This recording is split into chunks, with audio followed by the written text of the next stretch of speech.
Incroyable. Et nous sommes en ligne, messieurs. Hein, donc, stoppez tout, arrêtez ce que vous faites, arrêtez tout. Nous sommes en ligne. Mathieu, remets-toi bien dans le cadre. Ouais, pardon, je l'avais Impeccable. pas vu. OK. Waouh. Salut à tous. Alors, qui a encore toute son audition. Ah merde, c'était trop fort. Ah, je suis désolé. J'ai pas eu le temps de faire des tests et autres. En tout cas, on vous a concocté un petit générique des familles. Désolé si vous a explosé les oreilles. C'était pour vous réveiller un petit peu. Non, non, je suis désolé. Donc, on vous a dit qu'on était en bêta? Non? C'est phase de bêta. Donc, pour l'instant, on se rôde, en effet. Et moi, ça me permet, comme ça, en vous disant qu'on est en phase de bêta, ça me permet de détendre un petit peu toutes les personnes qui vont être avec moi. C'est super pratique. Et d'ailleurs, je vais laisser la parole tout de suite à Mathieu, parce que c'est lui qui anime cette émission de news. Salut à toi, Mathieu. Salut Zazel, merci à toi. Et bah écoute, je te propose que directement on présente donc le concept de l'émission. Le concept de l'émission pour cette première sur la Web TV ETR. Attention, c'est de balayer l'actualité, que ce soit autour de la réalité augmentée, que ce soit autour de la VR, et plus largement, c'est ce qu'on appelle la XR. On va faire ça pendant une bonne heure tous ensemble et on compte sur vous d'ailleurs pour réagir avec nous sur l'actu du moment. Cette semaine, elle a été riche d'ailleurs. Enfin, les semaines qui ont suivi, qui ont précédé, pardon. Je vais y arriver. Je suis un peu nerveux, vous l'avez peut-être senti. Hein. Elle a été riche, justement, en annonce. Et du coup, eh ben, on va en profiter. Donc, Ouais. les amis, aujourd'hui, on est le 10 décembre 2020. C'est la première émission news qui n'a toujours pas de nom. Donc, du coup, il va falloir régler ce petit problème. Mais, comme l'a dit Zazel, on est en bêta, donc pas de galère, ça On arrivera. va trouver ça vite. D'ailleurs, si vous avez des idées, voilà. Dans les commentaires, n'hésitez pas, on vous attend pour vos propositions. Et du coup, je vais vous présenter l'équipe qui va être avec moi pour cette émission. Bon, bah, vous le connaissez déjà, c'est lui qui chapeaute tout ça. Zazel, le grand patron de la Web TV ETR. Celui qui nous sommes tous aujourd'hui réunis en cette assemblée magnifique. Et du coup, nous avons avec nous Louis qui habite aussi un petit peu à la Web TV en ce moment. Dans des locaux formidables. À peu près à ça. D'ailleurs, j'ai vu que tu avais changé dans ton LinkedIn, très bien, vivant dans la Web TV de TR. Voilà, donc c'est magnifique. Ce soir, on devait avoir avec nous Ramez, Ramez qui devait être la caution de la passion. Et du coup, il a fallu lui trouver un digne successeur. Et il y a juste par ici, là, Nardiner qui est avec nous pour faire les news. Comment ça va? Ça va nickel. Bon, désolé pour ceux qui voulaient voir Rames, hein, mais bon, ce sera moi, va falloir vous contenter de moi. Voilà. Non, pas de souci. Ramez Par contre, qui est malade. ouais. Voilà. Oui, vas-y. Et à qui on souhaite un bon rétablissement, Rames. Exactement. Donc, ce n'est que partie remise, bien sûr. Et du coup, moi, Mathieu, qui suis là de la chaîne Restez Connecté et maintenant aujourd'hui officiellement présentateur de cette belle émission et également le fondateur exclusif de la fameuse danse test de tracking. Alors, pour ceux qui n'ont pas suivi le live, je vous invite à aller regarder. Test de tracking et perte de signal. Et on fera un clip, hein, bien sûr.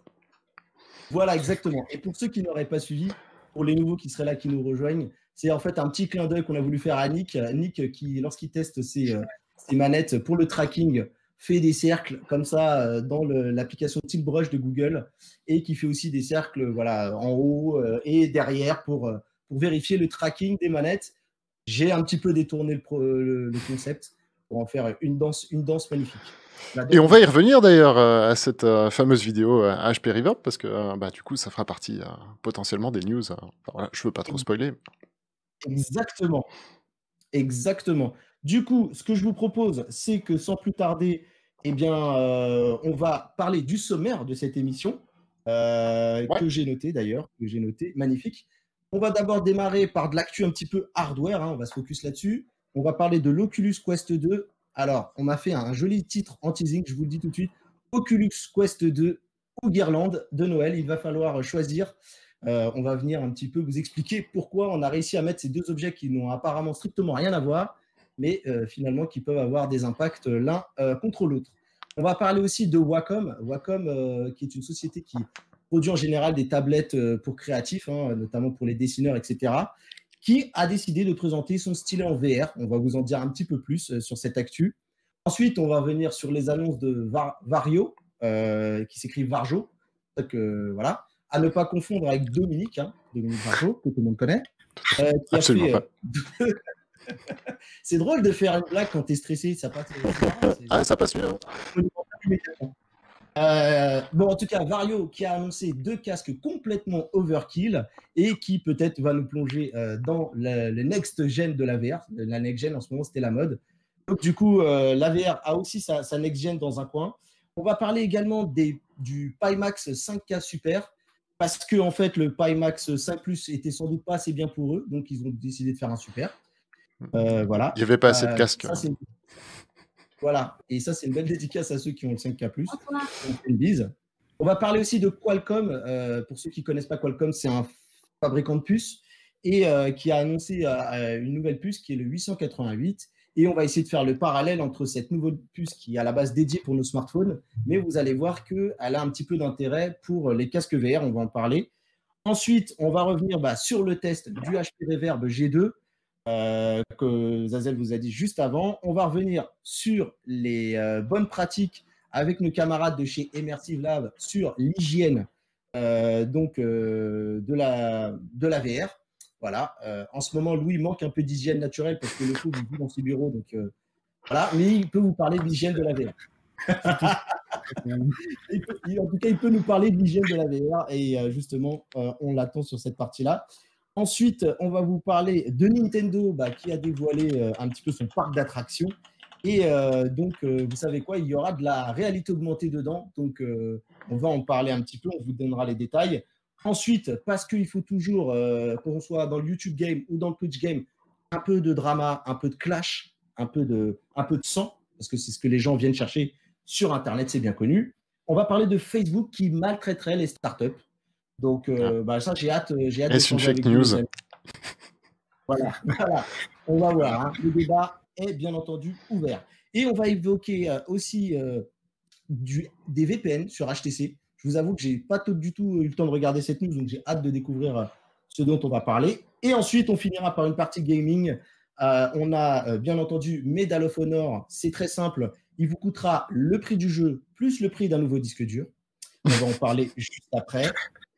Population One qui se met à l'hiver. Voilà, ils ont regardé, peut-être que les développeurs de Population One, ils ont le temps de regarder par la fenêtre, ils ont vu qu'il faisait froid. Du coup, ça les a inspirés. Et pour finir, bien entendu, et c'est le cas de le dire, il n'y a pas d'autre mot, on va parler de Marvel Power United. United, ouais. United, c'est mieux avec le bon mot. Qui également va faire son clap de fin, comme ça sera le cas de cette émission à ce moment-là. Voilà les amis, vous avez le programme. Je vous propose qu'on attaque sans plus tarder, parce que c'est un gros sommaire, hein, je ne vous le cache pas, que c'est un très très gros sommaire. Et du coup, on passe tout de suite à l'actu sur l'Oculus Quest 2 ou Guirlande de Noël. Il faudra choisir. Alors les amis, dites-moi tout.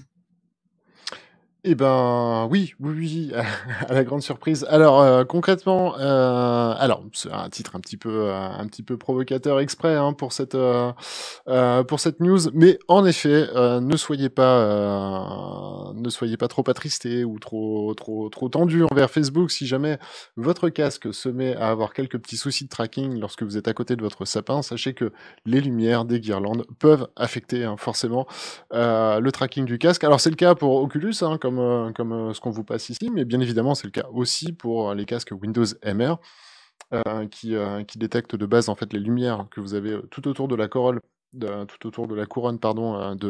votre contrôleur. Donc voilà, donc sachez que si vous vous retrouvez dans votre salon pendant les fêtes, que vous avez des soucis de tracking, posez-vous d'abord cette question. Est-ce grave? Finalement, oui, parce que, enfin, du moins, c'est suffisamment grave pour que John Carmack lui-même l'ait tweeté et veuille, et annoncer qu'ils allaient potentiellement régler le problème. De mon côté, moi, j'y crois pas trop, clairement. Ça va être compliqué pour eux de régler ce souci, parce que tout simplement, ils ne maîtrisent pas effectivement les guirlandes des uns et des autres. Pas encore, en tout cas, ils espionnent pas suffisamment chez vous pour pouvoir le faire, mais via le machine learning, en tout cas, on pourra faire quand même un petit peu quelque chose. Donc voilà, donc on a hâte de voir dans la prochaine mise à jour du Quest ce que tout cela donnera. Voilà, ça c'était pour la news. Oculus. Yes. Du coup, bah, je propose que. Est-ce que d'ailleurs Louis et Nardina, vous voulez réagir à cette histoire? Ouais, tout a été dit. Tout a été dit. Après, les Quest 2, c'est sûr qu'il va y en avoir quand même beaucoup à Noël parce que le casque a un tarif absolument dément. L'entrée, elle est à 350 euros. Le plus simple pour jouer, vu que je suis d'accord avec Cédric, on n'aura pas résolu le problème de guirlande clignotante, c'est encore d'éteindre le sapin quand tout le monde est parti se coucher pour tester le casque. C'est ça. Ça marchera à tous les coups. Mais il serait dommage effectivement que les nouveaux venus en VR commencent avec... en fait, n'aient pas cette news, donc n'hésitez pas quand même à la partager. Ça serait vraiment dommage qu'il n'ait pas cette news et qu'il reste finalement sur une mauvaise impression, c'est-à-dire ouais, le tracking c'est tout claqué au sol. Non, non, non, non, non. Sachez que voilà, vous pouvez avoir ce genre de problème avec les guirlandes de votre sapin. Et bien évidemment, si vous mettez les guirlandes chez vous toute l'année, bah, vous serez ennuyé toute l'année. Exactement. D'ailleurs, ce que dit Zazel par rapport aux boules de Noël, c'est aussi le cas pour si vous décidez de sortir avec votre casque en plein air et qu'il fait un gros soleil, vous risquez d'aveugler les caméras et c'est même pas très Bien sûr. conseillé. C'est-à-dire que essayez de jouer là où le soleil n'est pas, en tout cas, pour éviter de cramer votre casque aussi. Ça, c'est une histoire qu'il faut avoir en tête pour éviter des déconvenus. Nardiner, une chose à dire là-dessus ou on passe à autre chose? Bah, moi, pas grand-chose. Moi, j'ai essayé avec mon sapin et ça marche, donc il n'y a pas de problème. Ouais, ouais. Non, non, mais ça dépend vraiment du type Ok. de guirlande et autres. Alors, Ouais. alors, faut vraiment savoir, et on terminera peut-être là-dessus sur cette news, c'est que Facebook prend vraiment à cœur, hein, autant que faire se peut, bien sûr, les feedbacks en fait des utilisateurs, et à la moindre reproche, au moindre reproche, que ce soit sur Twitter ou autre, ils ont tendance quand même à apporter une vraie réponse. Et pour le coup, moi, c'est ce que je mettrais dans le cadre de ce qu'on appelle la surqualité presque. Voilà, ils ont fait, là, pour le coup, un effet de zèle qui, je pense d'ailleurs, est assez malvenu parce que je suis persuadé qu'ils n'arriveront pas à corriger le problème de A à Z, mais c'est vraiment de la surqualité pour rassurer, en fait, hein, tout simplement les gens. Ouais, et tu as bien raison. Surtout que c'est un épiphénomène, que ça arrive que rarement. C'est ça. Donc voilà, je vous propose qu'après cette petite histoire de boule, eh ben, on continue, hein, et qu'on rentre Tout dans à des fait. sujets un peu plus sérieux, un peu plus professionnels, hein, parce que ça a bien 5 minutes. Louis, parle-nous un petit peu de ce nouveau stylet Wacom là, qui débarque. Ça a l'air super intéressant. Eh ben écoute, ouais, Wacom, qui est une entreprise aujourd'hui très connue pour ses tablettes graphiques, c'est du matériel très pro, très utilisé par tout ce qui va être designer, sort un stylet VR, parce qu'en VR, on a un gros pan de la VR, en tout cas, qui est dans le design, l'artistique, le culturel. D'ailleurs, sur la chaîne de la Web TV, vous pouvez retrouver Mao Morniti qui fait ce genre de choses. Ouais. Et il faudra en live lui poser la question de Wacom, parce que je suis sûr qu'il aura des compléments intéressants. Mais en tout cas, voilà, ils viennent de sortir un stylo. Ils l'annoncent vraiment comme un stylo qui va être universel sur tous les casques, ce qui est différent de l'ancien stylo qu'on avait, qui était un stylo Logitech, qui ne fonctionnait que sur les systèmes PC SteamVR avec des trackers, des Lighthouse 1 ou 2 d'ailleurs.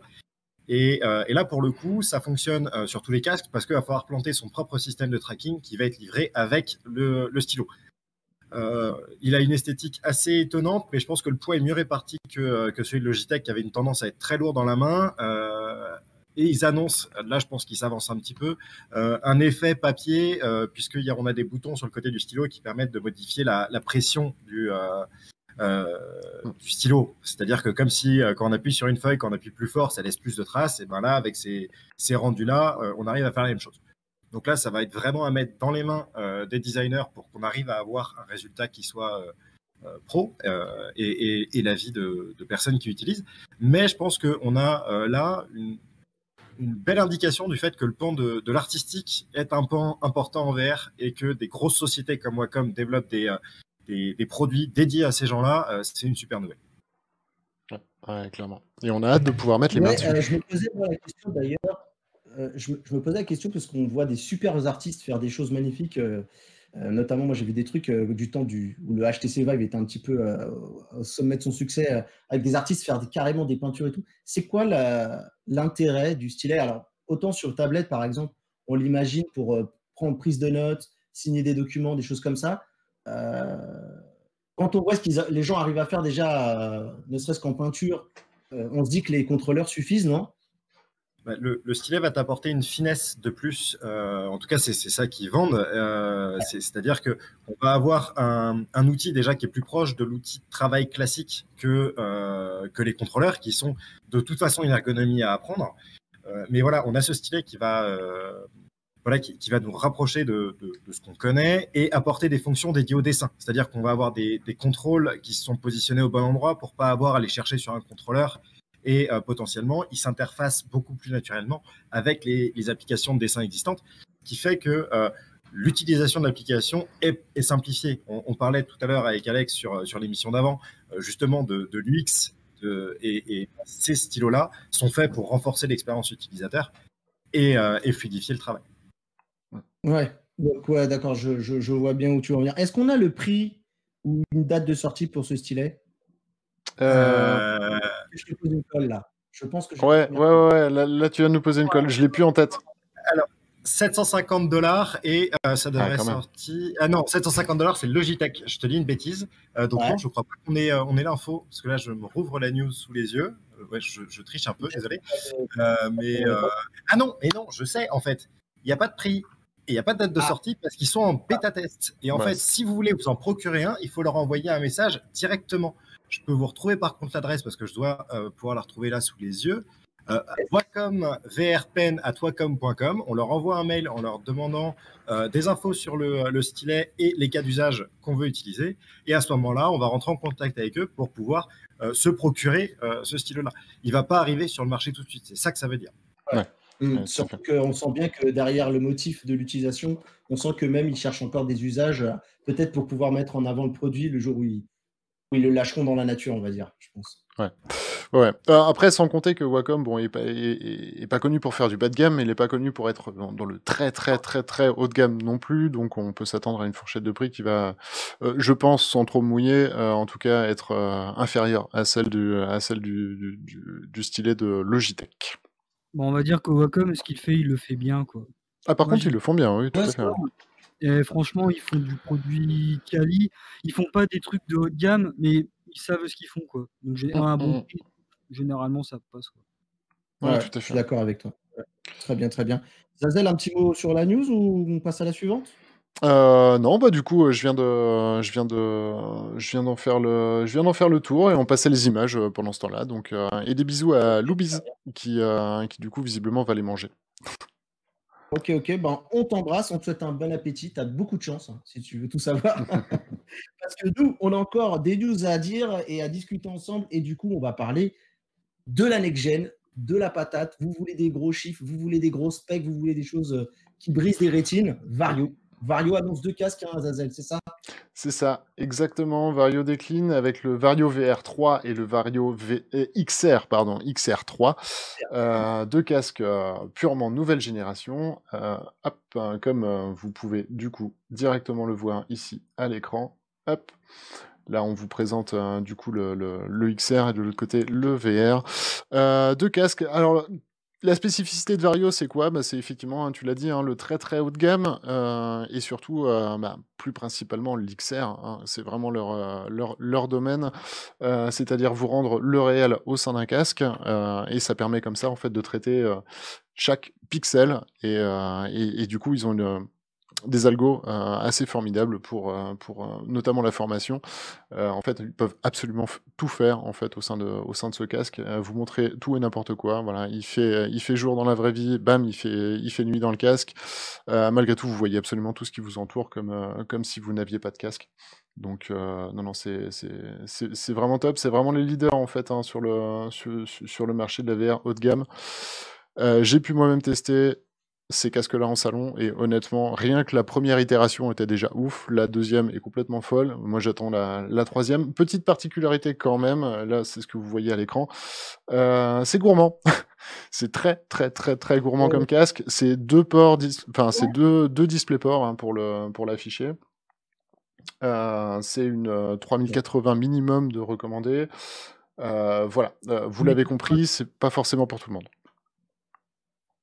Mais avec une 3080, toi qui l'as un peu testé, on est dans des conditions déjà tout à fait honorables ou tu sens que ça tire un petit peu la langue? Ah bah après, comme on en parlait, vous retrouverez d'ailleurs sur la chaîne de VOD l'interview directement avec l'architecte principal de Vario, qui est français, Cocorico. Ouais. Du coup, tout dépend après du programme en fait que vous mettez derrière. C'est exactement finalement comme pour un casque VR lambda, quoi. C'est-à-dire que entre faire tourner un Beat Saber et faire tourner un Half-Life Alyx, bah, il y a un fossé. Il y a un gap. Et voilà. Et c'est là où ça va se jouer principalement. En tout cas, il recommande vraiment ce genre de device. Vous retrouverez absolument tout, d'ailleurs. Hop, on va pouvoir le présenter à l'écran. Un article extrêmement détaillé sur etr.fr. Donc n'hésitez pas à y passer.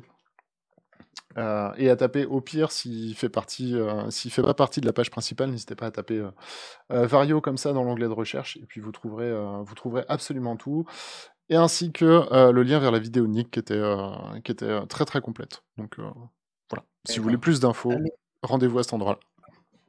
mais vraiment, juste pour terminer avec ça, vu que toi, tu l'as utilisé, moi, je me pose beaucoup de questions. Est-ce que ce casque-là, il nous rapproche est-ce qu'on est très proche du fantasme ultime où tu sens que, Ouais. à part le fait de sentir qu'on a un casque dans les yeux, ce qu'on voit à l'œil, Alors, commence je à vais même être aller, vraiment je vais même aller plus loin que ça. Alors, du coup, pour rentrer un petit peu dans les détails du casque, effectivement, parce que pour vous expliquer la suite, il faudra que je rentre là-dedans. Donc, c'est 2 écrans, en fait, que vous avez par œil. Ouais, ça marche. C'est 2 écrans, du coup, qu'on a par œil, hein. C'est-à-dire que vous avez un écran avec une énorme densité de pixels, vraiment énorme, au centre de l'écran, qui est, votre champ de vision, on va dire, principal et tout autour, en fait, un écran, un peu plus lambda, qui reste quand même bien capé, hein. Mais faut vraiment se dire que l'importance, en fait, c'est vraiment la densité de pixels plus que la résolution, on va dire, classique ou le FOV.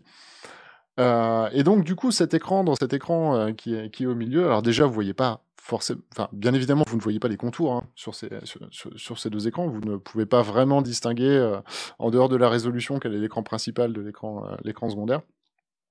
Et puis surtout, c'est une résolution qui, pour répondre à ta question, oui, c'est complètement fou et d'ailleurs, pour la petite histoire, moi je voyais mieux, au sein du casque que dans la vraie vie, en fait. Tellement ta définition est, non, non, mais vraiment, hein, pour le coup, vraiment et c'est normal parce que finalement, on va te projeter même les éléments qui sont loin, on te les projette, quand même à quelques centimètres, en fait, de l'œil et du coup, comme ça, Vario avait développé, toute une application pour tester leur casque dans un cockpit d'avion, notamment et c'était juste formidable. Par contre, ce dont on n'a pas parlé, c'est le prix et là, pour le coup, bon, voilà, on va faire tomber les masques tout de suite, on est sur des casques à plus de 5 000 €, quoi. Et on se plaint, et on se Sachant plaint 5 du 000 casque. $, 5 000 $, pardon, donc remis en euros, enfin voilà, là, sachant qu'il faut ajouter également un abonnement à la plateforme aussi, c'est qui ça. est aux alentours de 700 $, je crois, de Bah, mémoire à peu près. concrètement, c'est même 3 195 $ plus la plateforme, donc ça fait 4 000, euros, pardon, donc ça fait 4 000 €, pour le moins cher, des 2. Ok. Louis, est-ce que tu voulais rebondir sur cette news? Tu avais Ouais, des choses à demander? écoute, là, sur l'histoire du prix, faut pas être complètement choqué parce que d'une, déjà, Zazel l'a dit, le casque est fou. Le casque est complètement fou. Moi, j'avais mis sur la tête son prédécesseur, le XR2.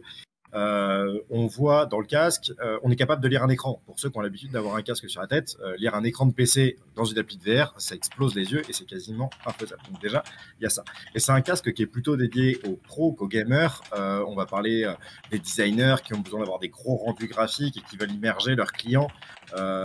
Vario avait fait une très belle démonstration avec une voiture, un design de voiture, et en fait on pouvait s'asseoir dans la bagnole et en modifier les couleurs, la mettre dans une ville et puis hop on modélise la ville. Enfin voilà, il y avait tout ça qui était assez fou. Et il y a 2 trucs dont on n'a pas encore parlé. C'est déjà le poids du casque a été réduit et ça c'est important parce que celui d'avant c'était une brique de plus d'1 kilo et là on est à dans les 800 grammes et ils ont un système assez particulier pour le mettre sur la tête qui fait qu'il devrait être très confortable à porter. Alors 800 grammes, du coup, 800 grammes, juste pour rebondir, c'était le poids hein, à 30 grammes près, je crois. C'était le poids du HTC Vive premier du nom. C'est ça. Donc on se rapproche quand même de quelque chose c'est qu'on ça. connaissait déjà bien. Et pour le coup, le truc qui est absolument qui est absolument fou sur ce casque, c'est surtout sur le XR qui a des caméras qui vont capter en temps réel l'environnement et qui permettent de faire de la réalité augmentée en même temps que de la réalité virtuelle. Ils avaient fait une démonstration où ils s'amusaient avec un fond vert, c'est-à-dire que dans le vrai monde, ils avaient mis de la réalité augmentée, puis sur le fond vert, c'était de la VR, on rentrait en VR, c'était complètement dingue. Et voilà. Ouais, c'est ça. Et en fait, il y avait pas mal de choses assez surprenantes qui permettaient de faire vraiment d'imaginer des usages pour ce nouveau casque qui sont sacrément excitants. Ouais, mais tout à fait. Et puis vraiment, hein, cette technologie qui fait que frame par frame, on a la main sur chaque pixel et du coup, on peut lui apporter le traitement qu'on a envie d'avoir, fait que, bah, tu le disais, hein, pour détourer quelqu'un sur un fond vert, bah, vous supprimez juste la bonne couleur de chaque pixel rendu et vous le transformez du coup par un masque alpha et puis vous avez absolument un détourage en théorie parfait, quoi. Donc voilà. Ils peuvent arriver jusque-là. Par contre, c'est excessivement gourmand de le faire frame par frame, donc du coup, c'est pour ça que dans les vidéos de présentation, vous voyez quand même des petits glitches. Mais par la suite, hein, on peut imaginer les futurs processeurs, notamment de AMD ou Intel d'ailleurs, avec encore plus de patates et du coup faire les choses encore mieux, quoi. Ouais. Du coup, d'ailleurs, toi qui avais fait récemment aussi une interview où tu avais parlé un petit peu, je me souviens, à un moment, tu avais abordé la partie médicale. Est-ce qu'on ne serait pas aussi sur le casque ultime pour traiter tout ce qui est phobie, notamment les gens qui ont le vertige ou autre, et ça ne serait pas Alors, le casque ultime, ça, quand même fondamentalement, pour avoir des résultats justement dans le domaine du médical avec un traitement via la VR, c'est pas forcément la résolution qui va vraiment primer. C'est-à-dire que on est à mon sens plus sur du confort, très très haut confort hein, de vision. Mais tout ce qui peut être fait sur un casque Vario, en dehors du fameux traitement de pixels dont je parlais hein, et de la liaison en temps réel, en dehors de la partie XR, sur toute la partie VR, c'est faisable sur n'importe quel autre casque. C'est juste que c'est moins confortable, même si on arrive en ce moment à des résolutions, notamment avec l'index, le HP Reverb, hein, dont on va parler tout à l'heure, et l'Oculus Quest 2, à des résolutions qui me semblent, moi, être tout à fait exploitables. D'accord. Pour ceux qui nous rejoignent et pour ceux qui découvrent un petit peu même la VR, je veux m'arrêter sur 2 points. Il y en a un, c'est le FOV qu'on appelle le field of view. C'est de l'anglais, c'est de l'anglicisme. Ça serait, Tout à fait. on dirait plutôt, c'est l'angle de vision. Bon, bah, c'est le champ de vision que vous avez en face de vous, qui s'exprime en degrés en général. Et sachant que les champs de vision qui sont un peu dans l'ordre du marché, on est autour des 90, 110 degrés, je pense. Ouais. Et on fera mieux sur d'autres casques, mais la norme, c'est à peu près celle-là, hein, c'est ça. Tout à fait. Bah, en dehors du Pimax, du coup, qu'on va voir tout à On va l'heure, qui est aborder vraiment le derrière. leader sur le marché. Voilà, c'est ça. Exactement. Et juste avant d'entamer le Pimax, un petit mot Zazel, parce que c'est un truc que moi-même j'ai appris, que je me permets. En général, Ah, quand vas-y. on parle de résolution, il vaut mieux aborder plutôt la définition. Moi, c'est Oui, Pépé bien qui sûr. m'a repris. Et la résolution, c'est pas exactement la même chose. Donc voilà, c'était un truc que j'avais appris de Pépé qui m'avait une fois repris. Bien sûr. Pépé, pour ceux qui connaissent, c'est Pépé Garcia, donc je parle, donc que je salue et j'embrasse. Tout Et à qui fait. est Le très. papa de la tech. Le Voilà. papa de la tech Donc, française. voilà. Voilà pour ces mots. Et du coup, eh bien, nos amis de chez Vario vendent des casques inaccessibles. Je vous propose qu'on ne se laisse pas abattre et qu'on regarde peut-être, pourquoi pas, du côté de chez Pimax, qui lui aussi aime les gros chiffres, mais qui reste un petit peu plus abordable, sauf que c'est peut-être pas que là qu'il y a le problème. N'est-ce pas, Zazel? Alors oui, alors Non. bien sûr, vous connaissez ma passion pour cette entreprise chinoise. Non, non, je vous refais un tout petit peu l'historique hein, pour ceux qui ne connaîtraient pas. Oui, qui découvre. Pimax, c'est une entreprise qui est née suite à un Kickstarter qui a extrêmement bien marché. Hein, le Kickstarter des Pimax 5K et 8K. Qui avait levé 4 millions, je crois, sur Kickstarter hein, de mémoire. Et là, ce que vous voyez là, donc c'est le nouveau, c'est le prochain. C'est le Pimax 5K Super. Ce sont des images directement tirées du Virtual Mag, hein, d'ailleurs, que vous pouvez retrouver sur la chaîne principale du coup d'ETR. Et Ah, il est sorti aujourd'hui. qu'est-ce qu'il a de particulier, ce petit casque, en dehors du fait que j'attends toujours mon 8K, mon 8KY depuis 9 mois maintenant. Qu'est-ce qu'il a de particulier? Eh ben, c'est tout simplement sa fréquence. sa fréquence. Attention, Pimax tape fort, avec une fréquence sur ce casque de, si mes souvenirs sont bons, 180 Hz, pardon, je vais y arriver, en mode expérimental, et 160 en mode normal. À titre de comparaison, le Valve Index, qui fait référence du coup en la matière à l'heure actuelle, n'est qu'à entre guillemets 144 Hz. Et non, j'ai toujours pas reçu mon 8KX. Non. Mais c'est pas grave, on leur veut pas. Mais voilà. Pour les gens qui s'y connaissent peut-être pas trop.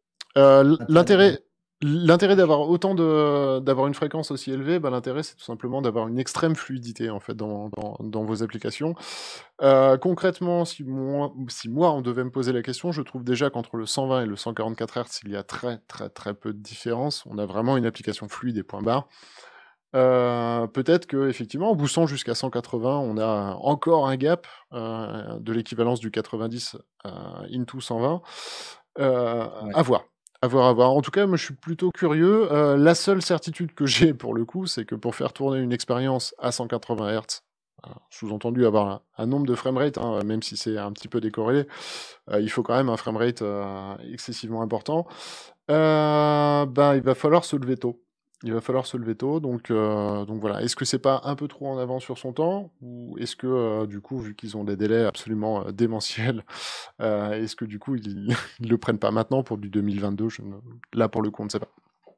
Ouais, je pense surtout qu'ils savaient plus quoi améliorer. Oui, après voilà, on sait que c'est le genre d'effet d'annonce que Pimax est habitué. Ils sont affectionne, ouais, tout à fait. Un petit peu leur parler en fait. C'est ça. Pour eux, c'est le meilleur moyen marketing, je pense. C'est ça. Mais par contre, du coup, si vous voulez vous frotter un petit peu à cette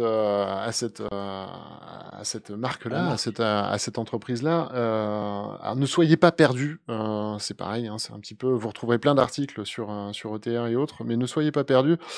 Il y a énormément de casques maintenant chez eux, entre le 5K+, le 8K, le 8K+, le Pimax Artisan, et j'en passe. Et du coup, maintenant celui-là, il y en a énormément qui, tous misent sur un large FOV, donc le champ de vision dont on vous parlait, c'est-à-dire notamment éviter l'effet tunnel et avoir une grande vision périphérique. Et voilà. Et après, ils ont chacun leur petite subtilité. En parlant de Pimax, du coup, on attend également des nouvelles de leurs contrôleurs. Ils avaient des contrôleurs aussi en cours, qui devraient normalement sortir dans pas très très longtemps. Et le eye tracking, alors par contre, le eye tracking a fait un flop total. Malheureusement, c'est pas du tout quelque chose qu'on peut vous recommander. Pour le coup, j'avais testé moi à Vegas celui avec le eye tracking. Ouais. Pour le coup, j'ai cru voir que en pack là sur le nouveau, le 5K Super, il le livrait avec des Valve Index. Des Valve Index, ouais. Oui, tout à fait. C'était une solution de repli pour eux. Ça a été une solution de repli, c'est-à-dire qu'effectivement, ils ont pris beaucoup trop de temps pour faire leur contrôleur, les Sword Senses notamment, et du coup, ils ont vendu directement les VIC, les Valve Index Controller, avec, pour satisfaire justement ceux qui avaient backé le projet, parce que alors moi, typiquement, quand j'ai backé un Pimax, je l'ai backé avec le package complet, mais j'avais déjà les Lighthouse et les contrôleurs du HTC à l'époque. Par contre, t'en as beaucoup qui voulaient commencer la VR avec Pimax, et eux, ça a été un problème parce qu'à ce jour, ils n'ont toujours pas livré les Lighthouse ni les contrôleurs, quoi. En tout cas, pas si tu voulais ceux de la marque Pimax. Voilà. Donc voilà. Pardon ? Vas-y. Non, mais. Je voulais juste qui ont réagi au chat. Je voulais quand même leur donner un petit peu la parole. Et tu as DarkDeer81 qui te dit que tu n'as toujours pas reçu ton VIC. Il a dit est-ce que tu as fait un ticket? Parce que lui, il a le sien depuis 3 mois. Ouais. Bon, des tickets, on commence à bien les connaître. Et c'est vrai qu'on tape. Alors, j'ai pas fait un ticket, j'ai ouvert directement. Enfin, j'ai fait un mail, du coup, à la chargée de presse, en fait. Comment? J'ai dit, tu as une carte imaginaire. Tu n'avais pas de ticket de bus ni de train. Ouais, c'est ça. Non. On a directement questionné la chargée de presse et le chargé, et le directeur technique. Mais voilà. En fait, voilà. Après, je veux pas trop rentrer dans les détails sur cette entreprise parce que en fait, concrètement, nous, on n'a pas forcément une très bonne expérience avec. Malgré tout, force est de constater que depuis l'apparition des premiers Pimax, qui était une catastrophe, les drivers sont maintenant stables, ils sont sécures. Je pense même que, enfin, je raviserai prochainement mon jugement quant au fait de pouvoir travailler avec ce genre de casque. Voilà, il y a du gros boulot de fond de fait. C'est juste que c'est une entreprise qui a tendance à beaucoup s'enflammer, à faire vraiment des propositions vraiment en avance de phase, mais très très en avance de phase. On a vraiment l'impression que ils font une réunion le matin en se disant ah oui 180 Hz, ça serait bien non, hein et hop l'après-midi c'est sur le site avec un prix et autres et que du coup voilà ils sont un petit peu en PLS pour concrétiser en fait leur projet. Voilà, c'est surtout ça. Donc je voulais que le message soit pas mal interprété. J'ai rien contre cette boîte, hein, si ce n'est un petit running gag quand même, faut pas déconner. Mais voilà, ça peut être, enfin ça peut être un très très bon casque. Surtout qu'ils avaient eu des problèmes de support, notamment, où ils avaient du mal à traiter aussi les demandes d'assistance. Genre, Bah oui, c'était fait oui, sur tout à des fait. forums. Enfin, il y a eu quelques petits soucis, mais moi, je te dis des retours que j'ai de Darkdir, notamment, qui est dans le chat. Apparemment, Pimax, ça s'est beaucoup mieux amélioré que les. Oui, tout à fait. C'est pour ça que je voulais leur rendre honneur. Alors, chez moi, c'est un running gag, mais pour ceux qui ne me connaissent pas, du coup, voilà, je voulais recentrer un petit peu le truc pour que ça soit pas mal interprété, hein. C'est absolument pas des mauvais casques à l'heure actuelle. Si ce n'est l'une des choses que je pourrais leur reprocher, malgré tout, c'est de taper toujours plus fort en prix aussi. Et voilà. Et comme j'avais dit, de tout annoncer beaucoup trop tôt et de pas forcément avoir le recul de se dire, bah tiens, on va avoir des problèmes de livraison, de D'approvisionnement. construction, d'approvisionnement, enfin, voilà. Tout ce type de problème de SAV aussi, hein, parce que ils ont construit leur équipe de SAV, ils avaient déjà un nombre de tickets sur les forums qui était monstrueuse. Enfin voilà, c'est un petit peu fait à l'arrache. Donc si vous aimez le genre de principe, enfin, ce genre de principe-là, il n'y a aucun problème.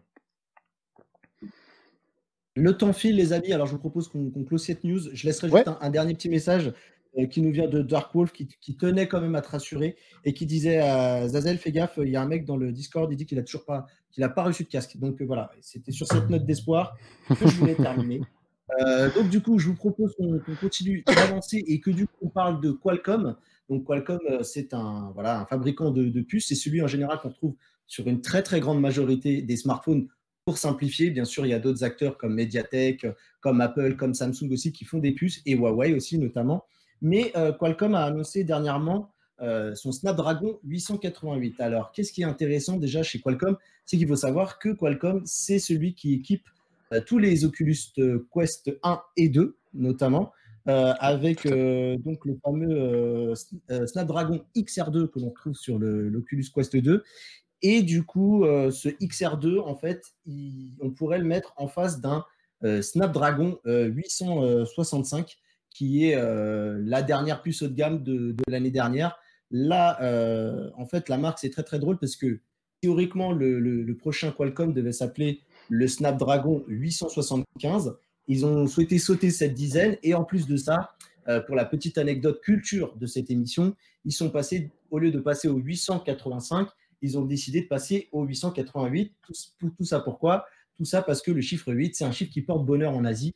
Et donc, du coup, ils ont voulu se donner tous les moyens pour essayer de conjurer le sort déjà, puisqu'on a vécu une année 2020 un peu merdique. Et on espère qu'elle s'achèvera très très vite pour passer à de meilleures. Voilà. Et du coup, Qualcomm a voulu se donner toutes les chances. Et en gros, donc si on vient un petit peu à cette news, qu'est-ce qu'elle a d'intéressant? Eh bien, il y a des gens de chez Qualcomm qui ont donné un petit peu un ordre de grandeur de puissance entre le 888 et le XR2 qui occupe nos Oculus Quest 2. Et du coup, j'étais pas très emballé au début par l'idée de cette news. Je me disais, mais en fait, le XR2 et le 888, maintenant, c'est un peu deux puces différentes parce que c'est deux usages différents. Mais ce qui est intéressant, c'est qu'au niveau de la puissance, finalement, on va pouvoir se rendre compte. Il faut savoir que le 888 est 35% supérieur au XR2 sur la partie graphique, sur la partie GPU. Donc, la partie graphique, c'est le Adreno 660. Pour simplifier, c'est aujourd'hui, si je vous disais que c'est une RTX 3080, voilà, c'est le nom de la fameuse partie graphique, donc l'Adreno 660. Il y a pas mal de choses qui arrivent un petit peu donc, avec cette puce qui vont aussi un petit peu nous intéresser, notamment pour la partie gaming, puisqu'en fait, ils ont le support des écrans à 144 Hz. Donc ça va nous parler. Ça peut nous donner une indication, même si ça risque pas d'être le cas tout de suite pour les futurs écrans de nos casques VR. Mais en tout cas, cette puce, elle est capable de gérer un affichage de 144 Hz, donc ça peut être cool. On peut se dire que le XR3 sera tout à fait capable d'emmener les futurs Oculus Quest, si Facebook continue son deal avec Qualcomm, vers justement des écrans avec des taux de rafraîchissement toujours plus élevés. Ça c'est la bonne nouvelle. Et également, ils ont mis en place une fonctionnalité qui s'appelle le Variable Rate Shading. Désolé, c'est de l'anglicisme, mais c'est le terme de la fonctionnalité qui est le VRS, tout simplement, hein, et qui est quelque chose de très intéressant, parce que c'est quelque chose qu'on retrouve aussi également sur les consoles next-gen. C'est-à-dire qu'en fait, ça va permettre au calcul graphique de se concentrer sur des éléments qui vont être proches de nous. Typiquement, si vous avez un ennemi qui est en face de vous, eh ben, il sera beaucoup mieux modélisé et on fera peut-être moins d'efforts au niveau puissance graphique sur tout ce qui se retrouve derrière. Du coup, je vous laisse imaginer le gain de performance qu'on peut économiser. On parle de l'ordre de 30% d'économie de performance, ce qui ne serait pas négligeable pour tout focus sur ce qui se passe devant nous. Donc ça, c'est plutôt intéressant. La mauvaise nouvelle par rapport à cette news, parce qu'il devait y en avoir une, c'est que d'après certaines sources proches du dossier, j'aime bien cette phrase, ça fait un peu FM TV, tout ça là. C'est ça. C'est ça. On se complaît à dire dans les milieux autorisés. Exactement. D'après une source proche du dossier qui vient de m'envoyer un SMS que je regarde présentement, le processeur coûterait 50% plus cher que justement le modèle précédent, que le 865. Pour vous donner un ordre d'idée, un Snapdragon 865, qui est un peu l'équivalent de notre XR2, c'est environ 150-250 $. Et pour le 888, pardon, on est vraiment déjà aux alentours des 250 $. Et je pense que ça, c'est le prix plancher. Donc on peut envisager que le prix sera plus élevé. Et du coup, ça pourrait avoir un impact sur le prix des futurs casques si c'est une tendance qui continuera. Sachant que je sais que c'est une info qui vient d'ailleurs, je voulais citer la source d'un tweetos qui s'appelle Kuma Sleepy. C'est lui qui a lâché cette information.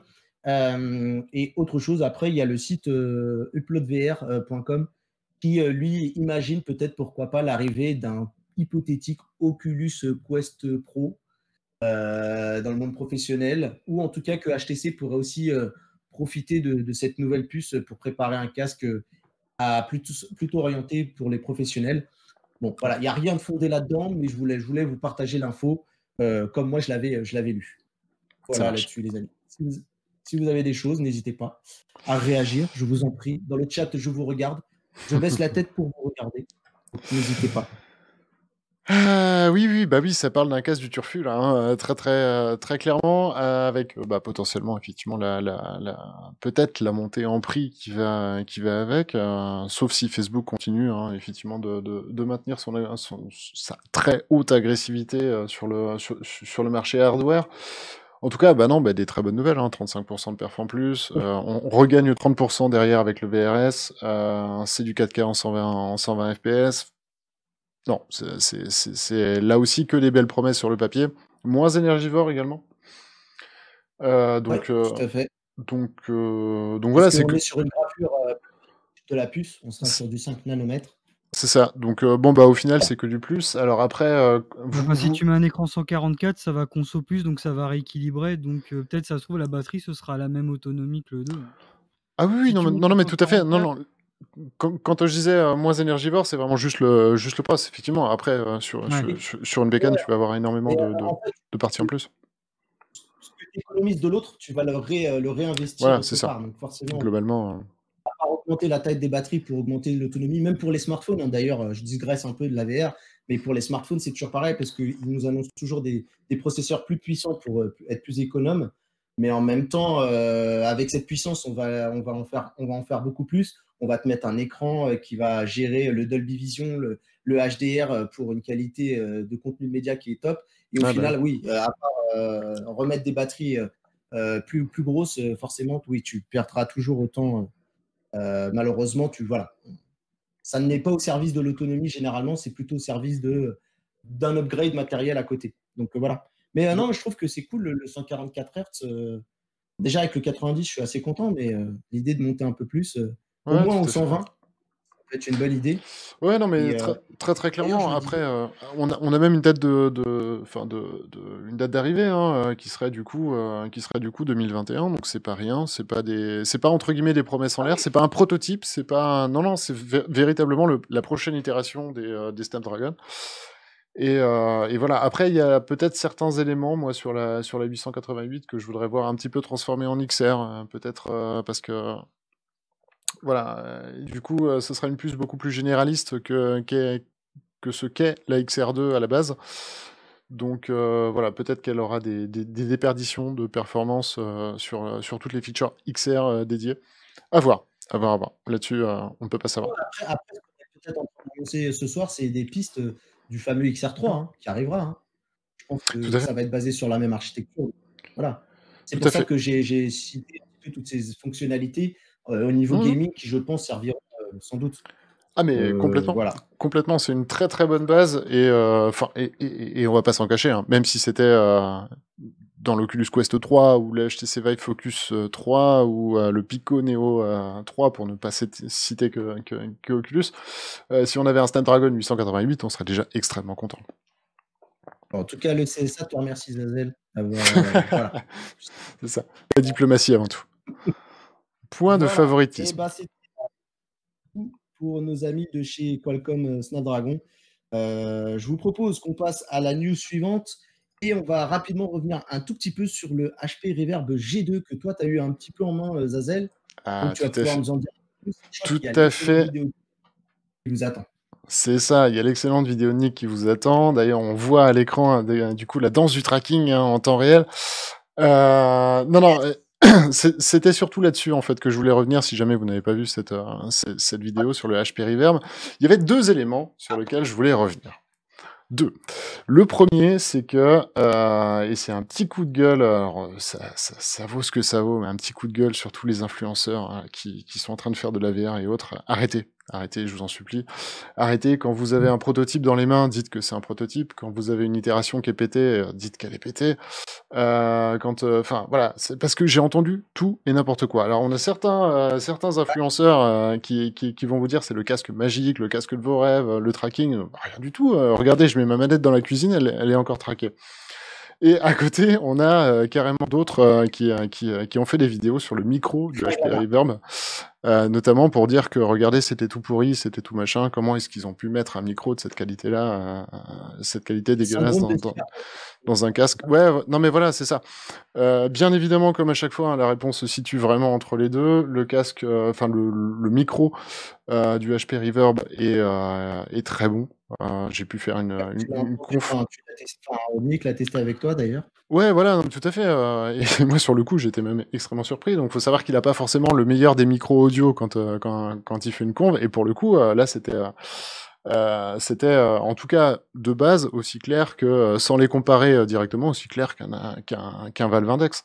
Donc, voilà, un très très bon micro. Alors, je sais ce que tu vas dire, Nardiner. Enfin, quand je dis aussi clair, en tout cas, l'usage est le même. C'est-à-dire que on en revient toujours aux mêmes bases après. Non. C'est qu'en fait, du coup, tu n'entends pas les pops et tu n'entends pas la saturation. Voilà, c'était vraiment. Pardon, c'est marché un petit peu dessus. Je te disais, en plus, lui-même qui dit qu'il n'aime pas regarder la caméra de face, là, il a osé te regarder. Tu l'as fait sortir. Non. Bah, c'était un petit peu pour le trigger. Mais en tout cas, voilà. Donc c'était un petit peu le mot d'ordre. Et pour le tracking, donc comme vous pouvez le voir, et comme vous pourrez le voir, c'est très très bien illustré sur l'image de Nick. Effectivement, c'était plutôt simple. On prend un logiciel de dessin et tout simplement, vous allez faire des ronds complètement hors scope de vos caméras. Et puis voir si c'est traqué ou non, et voir si vos ronds ressemblent à quelque chose. Et là, surprise, effectivement, ça ressemble à quelque chose. Alors, par contre, il y a aussi un truc sur lequel il faut bien se mettre d'accord, c'est que la surcouche Windows Mixed Reality avait besoin d'une mise à jour. C'est-à-dire que tous ceux qui l'ont testé, genre il y a 6 mois, les drivers n'étaient bien évidemment pas les bons. Donc ne vous faites pas avoir, c'est comme ceux qui testent les cartes graphiques très longtemps à l'avance. Assurez-vous que ça soit quelqu'un qui ait pu avoir en avant-première, mais j'en doute, les bons drivers d'NVIDIA, parce que sinon ça n'a aucun sens. Donc voilà, donc c'était un petit peu moi les deux grosses bonnes nouvelles en fait que je voulais donner au niveau du HP, et pour le reste honnêtement je vous redirige mais d'emblée vers la vidéo de Nick qui couvre quasiment tout le reste. Donc voilà. Très bien. Eh ben, Est-ce que écoute, vous je vouliez te propose réagir? qu'on enchaîne. Non, on enchaîne? Allez, on enchaîne. Ouais, allez-y. Ah, je sens que Tardiner avait envie de rebondir. Alors, non, pas du tout. Ah, t'as envie Bah non, toi, ce que je veux dire, en gros. Non, mais est-ce que le G2 en réalité il a pas les défauts classiques d'un WMR tout simplement en fait? Ah oui, oui, non, ah bah tout à fait. Il se Alors, place. Pour moi, il vient se placer. Il vient se placer clairement sur une alternative du Cosmos, une alternative plus même du Cosmos, parce que la résolution est vraiment très bonne et que le tracking. Alors même si j'aime pas bâcher le tracking de HTC, hein, qui peut bien évidemment s'améliorer. Reste meilleur en fait que celui du Cosmos. Donc pour moi, ils sont sur cette échelle de prix-là. Pour des professionnels typiquement qui voudraient ne plus être ennuyés et vouloir une résolution vraiment maximale, c'est vraiment top. Pour du gaming, après, tout dépend du style de jeu, bien évidemment.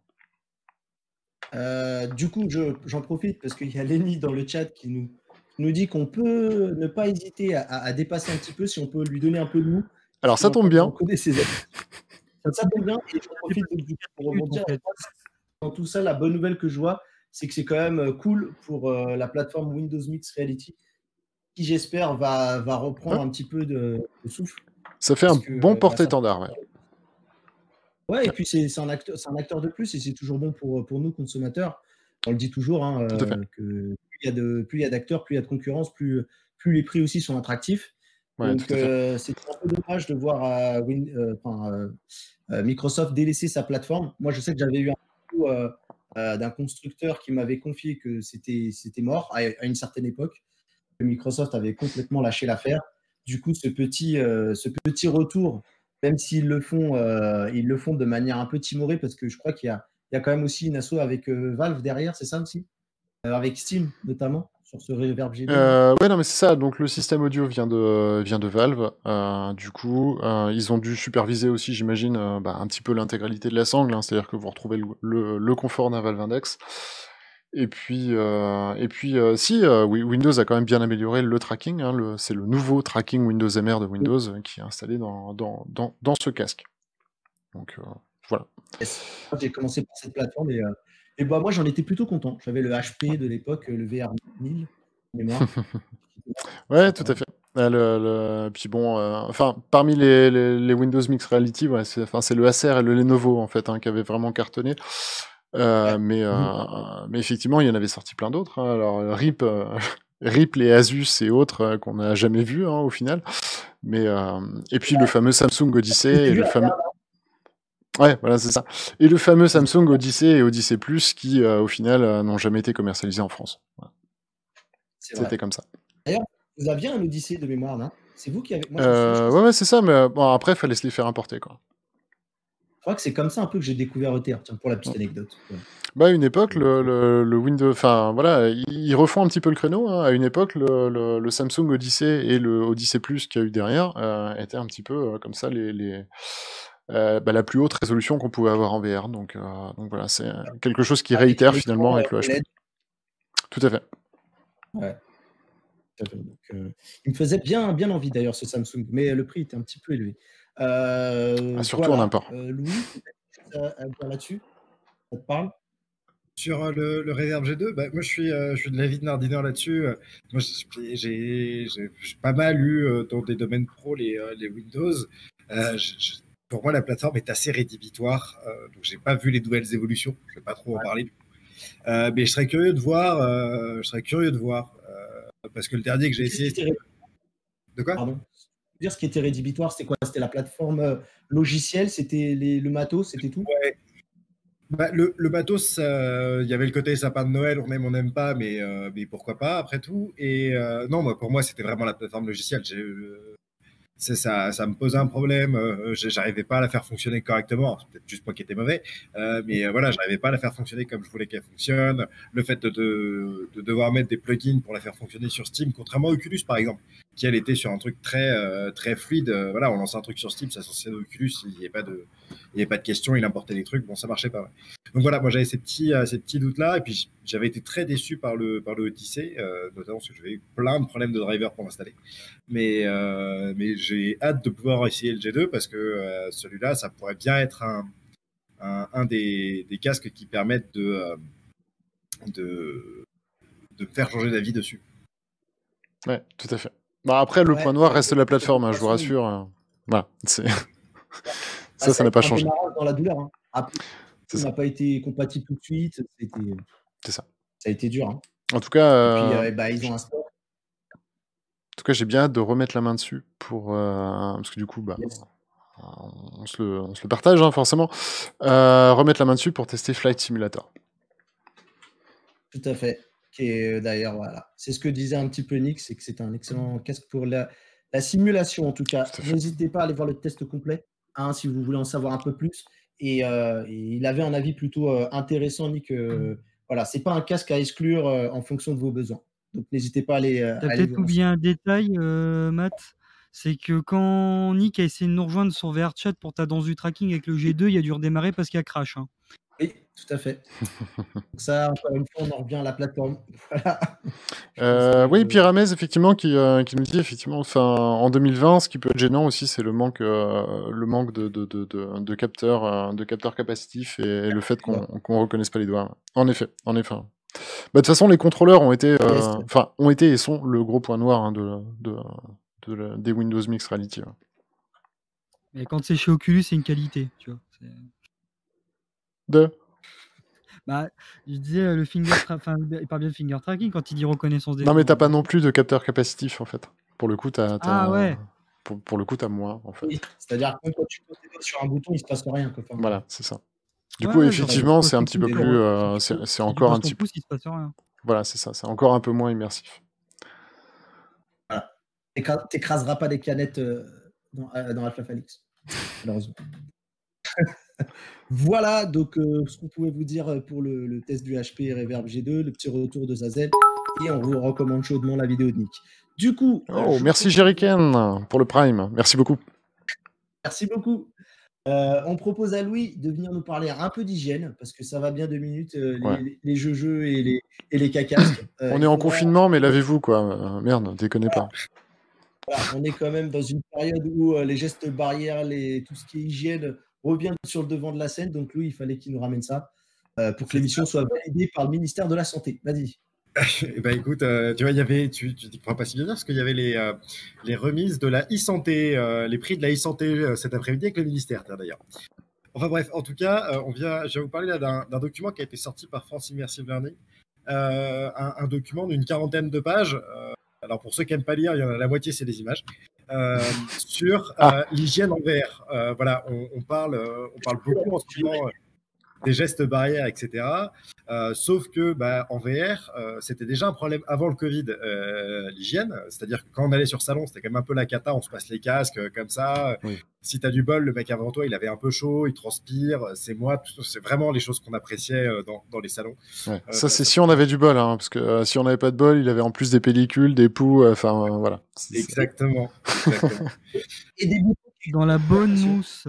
Et là, on parle de bactéries, virus, champignons, parasites, voilà, la totale. Hein, Et ben tu vois, le protocole qui a été publié est là exprès pour que tout ça s'arrête, en fait. Voilà, ce sont les bons gestes à avoir pour assurer que les casques qu'on va transmettre aux personnes qui vont devoir les mettre, que ce soit dans un domaine pro, divertissement, c'est valable pour les salles d'arcade, les centres de formation, etc. Enfin, toute salle qui va recevoir du public pour faire de la VR. On va pouvoir y voir combien de fois il faut se laver les mains, à quel moment, quand on doit toucher les casques, comment on les nettoie, comment est-ce qu'on prend soin des contrôleurs, des câbles s'il y en a pour ceux qui ont des installations filaires, comment est-ce qu'on met en place un sens de déplacement dans une salle, etc. Voilà, le protocole est assez fourni et plutôt complet. Il va être posé au niveau de l'AFNOR, notamment pour amener de la normalisation.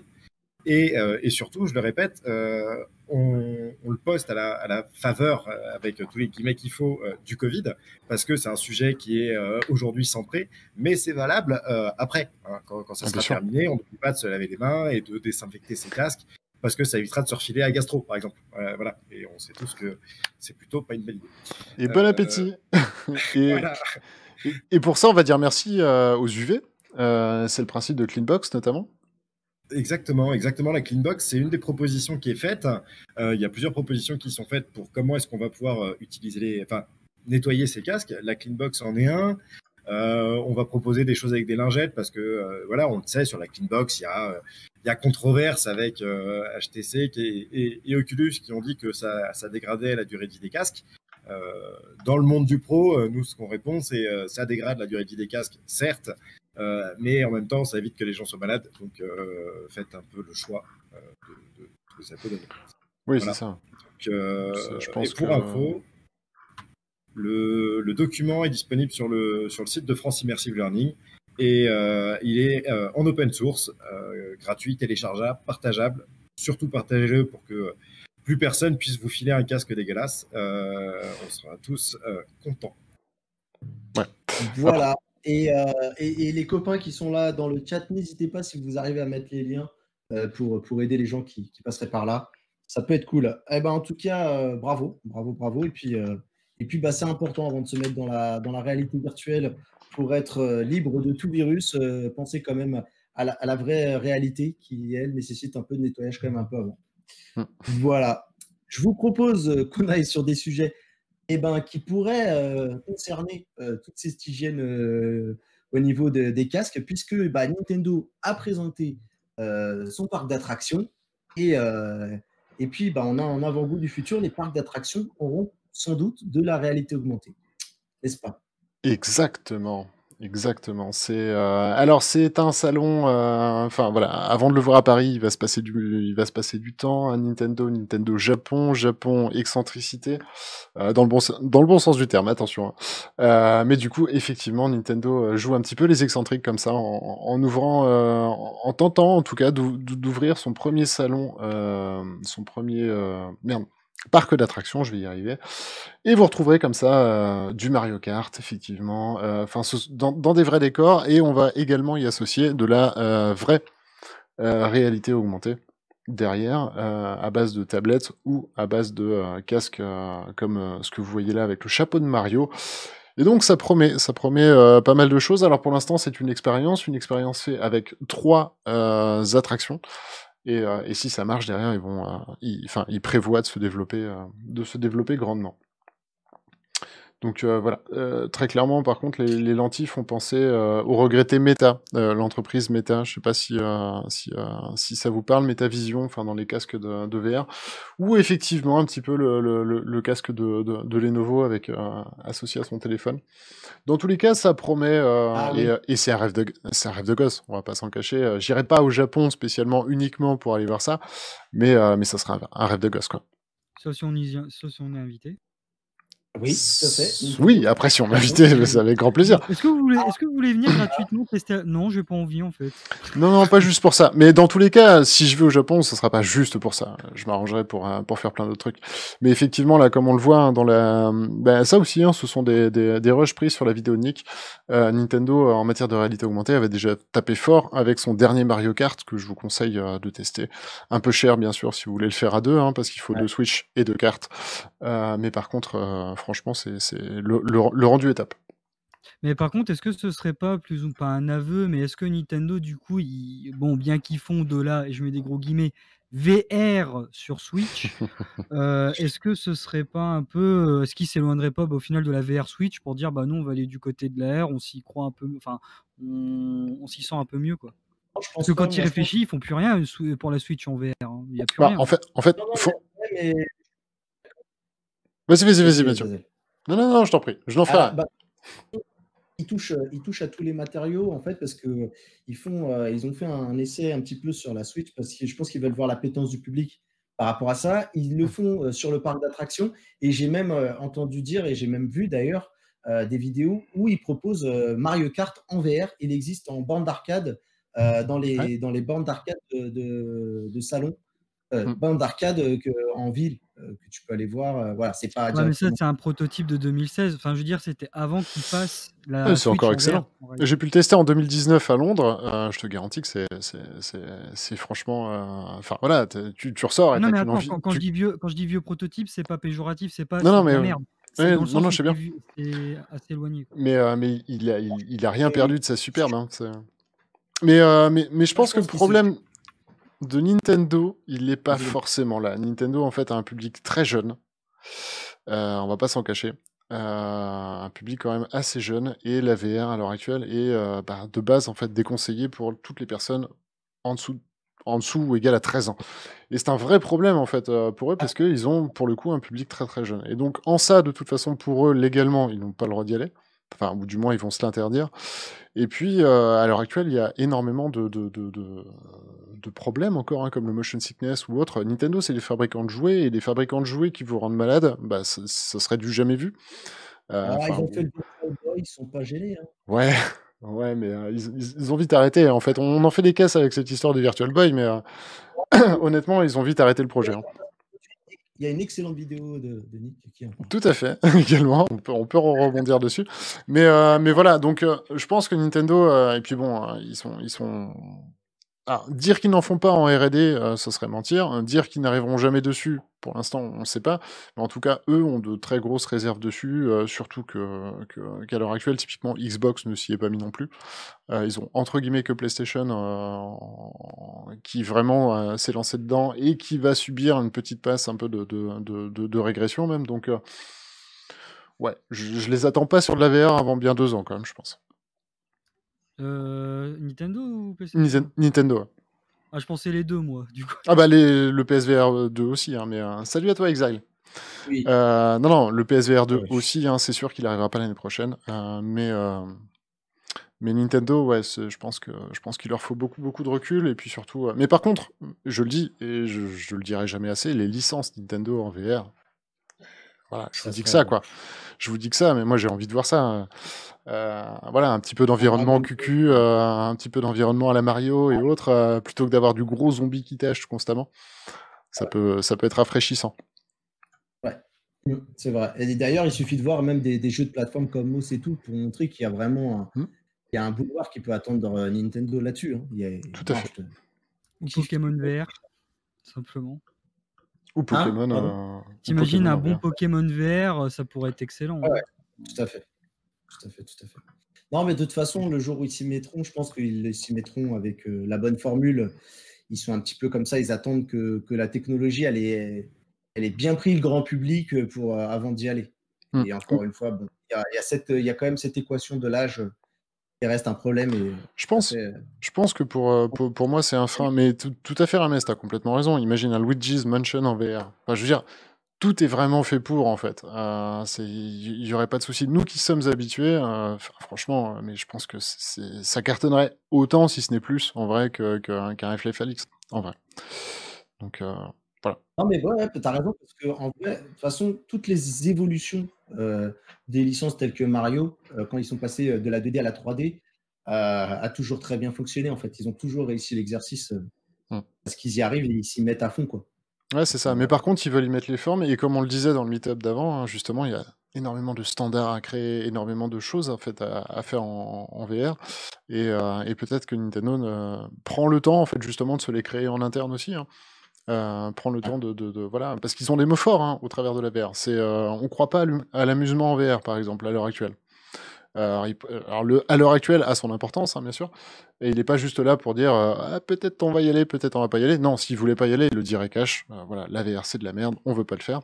Non, c'est pas l'idée, c'est qu'en fait, il y a beaucoup de choses sur lesquelles il faut soit contourner, créer des standards du X, voilà, y aller. Parce que comme tu le disais, Nintendo, quand ils se mettent sur un projet, alors je passe le Nintendo Labs.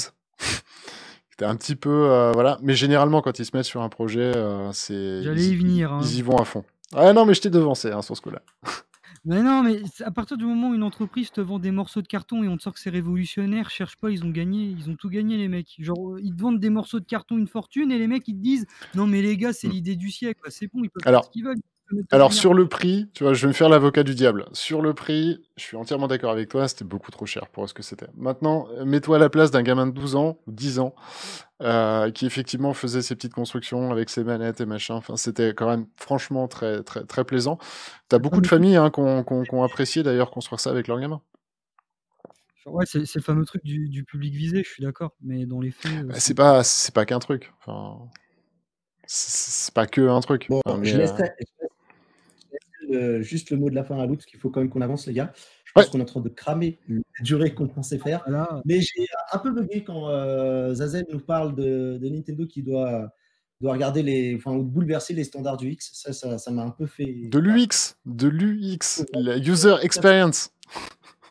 Oui, je sais, mais il suffit que tu prennes un cerveau fatigué. Et ça, Ah. on peut- Je vois. Bon, écoute, Louis, si tu as un truc à dire, si tu n'as rien à dire, on avance. Et si tu as un truc à dire, c'est toi, c'est ton moment pour clore cette news. Écoute, juste ce qu'a dit Rames tout à l'heure dans le chat, hein, c'est Nintendo, ils ont toujours fait de l'expérience. Le système en carton Nintendo, c'était de l'expérience. Là, avec ce parc en air, ils font de l'expérience. Ils restent dans ce qu'ils font, en fait. Et ce qu'ils font, ils le font bien. Donc, moi, j'ai hâte de voir ce que ça va donner. Comme Zazel, j'irai pas me jeter dessus exprès, mais à l'occasion, pourquoi pas passer, quoi. Très bien. Eh ben, merci beaucoup. Alors, je te propose que tu gardes la parole, puisque c'est le moment du sang, c'est le moment du clash, c'est le moment que le chat attend depuis un moment, même l'Internet attend ça depuis un moment. Qu'est-ce que c'est que cette histoire de Facebook qui maltraiterait des startups? Je n'arrive pas, je n'arrive pas à y croire. Tout le monde est vraiment tombé des nues sur cet article-là qui est paru il y a peu. Donc, il faut savoir, pour entamer quand même cette discussion, qu'il y a beaucoup de politiques américains, d'associations américaines qui sont en train de se demander si c'est une bonne idée de laisser les GAFAM poser tous ces standards un peu comme ils veulent. Voilà. Et pour le coup, là, dans cette news-là, ce qui se passe, c'est qu'il y a pas mal de petites boîtes qui disent que, en gros, Facebook, soit il te tue, soit il t'achète, soit il te regarde pas, et en fait, tu n'es pas sur leur store. Voilà. Donc, tu vois, déjà, t'as le choix. Pas mal. c'est quand même sympa. Tu vois, c'est quand même sympa. Mais tu regardes, par exemple, on a parlé des Elite Straps avant dans le Meetup. Les Elite Straps, c'est bien, surtout si avec la batterie. Il y a des boîtes qui s'étaient montées entièrement autour de comment est-ce qu'on intègre une batterie supplémentaire proprement dans les casques pour garder une autonomie. La VR Fitness avec des mecs qui faisaient du tracking des données de VR Fitness. Il y en avait, ok, Oculus Quest 2, ils ont dit c'est mort, c'est nous qui faisons parce que ça fait plus de données pour vous vendre des trucs derrière. Voilà, donc, et il y a même. De quoi? Ça me rappelle une autre boîte. C'est un peu ça, et puis il y a même une espèce de bruit de fond qui court, on attend de voir la validation, mais qui dirait que presque aujourd'hui, pour les entrées de gamme, Oculus vend quasiment à perte ses casques pour tuer la concurrence en face, parce que en fait, personne peut combattre la machine de guerre Oculus, enfin maintenant Facebook, maintenant que c'est complètement affiché, mais voilà, c'est combattre Facebook, c'est pas possible financièrement de se battre avec Facebook. Alors donc, que en fait, voilà. Démocratiser la VR, tu vois, tout de suite, vous voyez le côté Ouais, du c'est ça. sang, tout de suite. C'est ça. C'est vrai, c'est vrai. Tout de suite le mauvais côté. Ils n'ont que 27% du marché. Ce n'est que le plus gros acteur devant tous les autres et loin, quoi. En même temps, est-ce que c'est notre faute si seulement maintenant des élus américains se posent autour d'une table, sûrement autour d'un petit déj bien arrosé, et de se dire est-ce que c'est une bonne idée qu'on les laisse faire n'importe quoi depuis 10 ans? Je ne sais pas. Je ne sais pas quelle a été la réponse de leur petit déj, mais mais voilà. Enfin, alors c'est d'une un petit peu tard, et puis de deux, enfin faut après. Compliqué de se tirer vers le bas aussi tout le temps. Donc après là c'est le système américain, donc c'est encore un peu différent. On sera en France où je dirais voilà, c'est faut un petit peu relever le standard avant de se plaindre.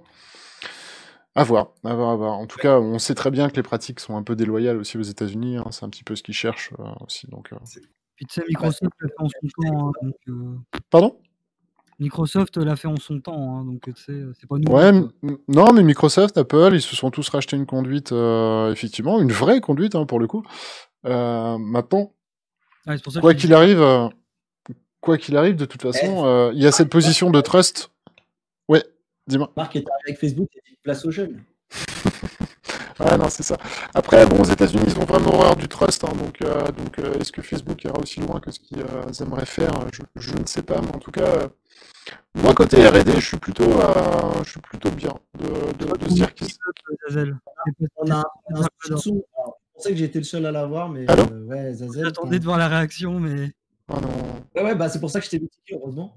On a un souci de son, tu grésilles à mort. Enfin, c'est pas que tu satures, mais c'est comme si ton micro Ouais, là. était en train de mourir tout doucement. Et là, c'est bon, là? Nickel. Ah, C'est bah bon. voilà.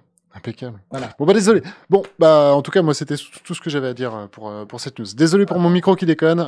Je sais pas, c'est Discord qui se met à faire n'importe quoi. Désolé, my bad. On t'a pas entendu. Du coup, il faut que tu nous redises. Ah, du coup, on m'a pas du tout entendu. Ah. En tout cas, moi, ce que je disais, c'est que je suis ravi, du coup, de voir Facebook injecter comme ça des milliards dans la R&D, parce que, mine de rien, bah ouais, c'est les seuls à pouvoir le faire. En tout cas, du moins, parmi les plus gros. Et ça fait plaisir, parce qu'on voit ce que ça donne quand on injecte des milliards dans des boîtes comme Magic Leap, ben forcément, ça se passe pas bien, quoi. Et c'est pas forcément quelque chose pareil qu'on pouvait pas prédire. Donc voilà, il y a que ces gros-là qui peuvent se permettre de le faire. Pour l'instant, Google ne va pas sur les plates-bandes de Facebook, au contraire. Et Ils ont voilà. lâché l'affaire. Alors, ils n'ont pas vraiment lâché l'affaire, mais en tout cas, eux, ce qui les botte, c'est l'AR. Voilà, c'est vraiment l'AR, en fait, qu'ils veulent démocratiser. Et donc, et puis, de toute façon... Je comprends pas trop, moi. Je comprends pas cette mise en opposition, en fait. C'est-à-dire que si tu mises sur la R, tu peux pas miser sur la VR. C'est pas possible. Je comprends pas cette mentalité, en fait. Alors, Du si, mal à- mais en fait, ben, c'est exactement pareil que pour Apple, c'est-à-dire que l'AR, c'est un petit peu... alors, attention, à prendre avec des grosses pincettes ce que je veux dire, parce que, oula, c'est un petit peu l'aboutissement du truc. C'est vraiment l'AR, en fait, ça combine le space computing, donc savoir où on est, la reconnaissance des éléments, c'est-à-dire ceci est un bureau, hein, il faut que le processeur le sache, le tracking, forcément, on parlait du hand tracking tout à l'heure, ben ouais, c'est quelque chose qui a démarré en VR, mais qui a son importance extrêmement puissante du coup en AR également, enfin en XR, on va appeler ça l'XR. Enfin voilà, du coup, les casques d'AR, style HoloLens, du coup, pour que ça marche très très bien, c'est vraiment le high level de ce qu'on peut faire en VR. En théorie, si tu fais vraiment de l'AR, tu teintes tes vitres derrière, et puis tu as un casque VR, quoi. Donc c'est pour ça qu'Apple, typiquement, ne se met pas vraiment dans la VR, mais qui veut absolument lancer ses lunettes et machin, parce que ça donne l'impression d'avoir un produit complètement abouti, en fait. Et là où, sinon, on y va un petit peu à tâtonnement, quoi. Voilà. Je pense. C'est mon analyse, en tout cas. Après, pour rebondir sur Ouais, oui, tu disais. Après, pour rebondir sur ce que tu disais, Zazel, sur bah, voilà, les milliards injectés entre guillemets au bon endroit, ouais, voilà, les Magic Leap, la totalité de ce qu'ils ont fait en levée de fonds, ça correspond à un an de financement de la R&D Facebook. Donc forcément, ils n'ont pas la même force de frappe. Et non, et en fait, moi, tu vois, ce qui m'inquiète avec ce côté maltraite les startups, puis vampirise et impose sa règle à l'écosystème, c'est notamment avec les choses qui vont sortir en R&D demain, en AR, puisque Facebook a annoncé quand même des grosses choses en réalité augmentée. Et, le projet. Leur position de trust et de monopole va pouvoir poser problème. Voilà. Après, est-ce qu'ils vont faire le pas qui fait que on passe dans l'hyper-réalité ou pas, ça c'est une autre question, mais je pense que en tout cas c'est un sujet qu'il faudra surveiller d'assez près. Tout à fait. Mais du coup, là où je rejoins un petit peu, alors je suis pas du tout pro Facebook. Enfin, vraiment, c'est pas notamment un réseau social que je porte dans mon cœur. Et comme beaucoup de monde, j'ai été quand même un peu emmerdé de devoir coupler mon compte Facebook à mon compte Oculus, même si j'ai pas non plus attendu très longtemps pour le faire parce que malheureusement, c'est un petit peu la marche forcée. Donc, soit tu décides, soit tu revends ton casque. Je pense qu'on va pas tarder à en être là. Oui, le souci, c'est qu'au bout d'un moment, qu'est-ce qu'on fait? On arrête l'innovation avec un des acteurs qui pousse le truc le plus loin où ils peuvent, avec parfois des pratiques discutables, je comprends aussi. Ou est-ce que c'est pas aussi aux acteurs en face d'arriver à proposer une alternative? Je pense que, tu vois, par exemple, si on prend à côté le monde du smartphone, tu as Apple et tu as Android. Alors certes, le rapport de force n'est pas toujours le même, quoique quoique, Apple tire son épingle du jeu sur son OS, et Android tire son épingle du jeu sur la pluralité des appareils et le budget que tu peux y allouer. Voilà, est-ce que aussi les acteurs en face doivent aussi un petit peu arrêter de se comporter en victime? Après, on parle des startups, donc forcément, je comprends, mais je pense que si tu y vas avec cet esprit-là, pas Non, très loin, quoi. c'est pas une question de, tu vois, de tuer Facebook sur sa recherche. Et je pense que dans ce qu'a dit Cédric, qui était, à mon avis, fondamental, c'est la nécessité, et ce que tu reprenais, la nécessité d'une alternative. Et il va falloir que ce soit des alternatives aussi régionales qui permettent de mettre en avant des cultures particulières et des groupements qui ont des intérêts entre eux. Voilà, des constructeurs de casques, il y en a d'autres. Ça va être aussi à nous d'être capables de les mettre en avant, de les accompagner. Voilà, en France, on produit des casques. Hein, ils s'appellent Lynxair. Ils sortent l'année prochaine. Voilà, on va voir. Eux, ils seront sur le pro, pas sur le divertissement a priori, mais après, t'accompagnes pas de la même façon Déjà, Lynx qu'HTC, quoi. Exactement. HTC, quand tu leur dis faudrait peut-être revoir vos petits soucis de tracking et machin, ils t'envoient balader en disant non, il marche très bien mon casque. Voilà, du coup c'est compliqué d'accompagner dans ce sens-là. Il y a ce discours-là, il y a ce discours aussi où à n'importe quel moment, ils ont quand même tardé à vouloir rendre le prix des casques un peu plus démocratique, je trouve, tu vois. Il fallait peut-être penser aussi à faire un casque un peu plus modeste, qui aurait pu fonctionner un peu à la méthode d'un Quest, tu vois, mais ne serait-ce que d'essayer de rendre ça plus accessible. Et puis, en termes de communication, il n'y a rien du tout. Et moi, je trouvais ça même dommage, moi, à l'époque, qui ai commencé à faire de la VR, il y avait trop le discours de dire qu'il fallait toujours une machine de guerre pour faire marcher son casque. Et moi, je suis désolé, j'avais un Core i5 de 2e génération. J'ai juste upé ma carte graphique qui m'a coûté le prix d'une console next-gen. Et moi, je faisais de la VR avec une config très modeste. Tu vois, j'avais pas de 1080, j'avais une 10. Il y a eu tout ça aussi qui fait qu'on a laissé planer le fait qu'il n'y avait rien à faire en face. Donc, du coup, quand Facebook arrive avec l'Oculus Quest, forcément, ça balaye tout ce type de problème. Je pense vraiment que, tu vois, c'est un peu comme ce qui s'est passé là récemment. Alors, je ne vais pas faire de politique, mais tout ce tapage qu'il y a eu avec Amazon et le Black Friday. Oui, c'est ça. Tout le monde a tout fait pour que le gouvernement tape sur Amazon pour freiner pour torpiller son Black Friday. Moralité, qu'est-ce qui s'est passé? Il y a nos acteurs qui ont commencé à s'y mettre, tu vois, genre citer des marques comme Darty et Boulanger. Et le jour J où ils lancent leur Black Friday, leur site est indisponible toute la journée. Je te laisse aller lire en bas. Alors, Twitter, c'est un peu le monde des horreurs. Hein. Il y a tout et n'importe quoi. Mais tout le monde a dit, alors, tout ça pour ça, en vrai. C'est-à-dire qu'au final, vous nous avez cassé les pieds avec... Bien sûr. Mais c'est là la grande force des Américains, hein, c'est que de toute façon, ils pratiquent exactement avec les GAFAM ce qu'ils pratiquent dans le monde professionnel d'une façon générale. T'as pas de diplôme? Ok, c'est pas grave. T'as des grosses idées, très ambitieux? Ok, c'est pas grave. De toute façon, on s'en fout. Nous, ce qu'on veut, c'est du résultat. Et donc, Amazon est baigné là-dessus, en fait. C'est absolument pas un problème, si tu veux, qu'ils crèvent le plafond, qu'ils aient des idées complètement hallucinantes. Elon Musk est un exemple pharaonique. Neuralink.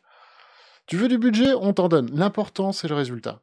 Et en France, on n'a pas cette culture. Et ce qui fait que, du coup, c'est ça, t'as des Cdiscount et autres qui vont gueuler contre Amazon, et puis le jour où ils se retrouvent dans cette espèce de quasi-position qu'a Amazon, t'as plus rien qui tient la route.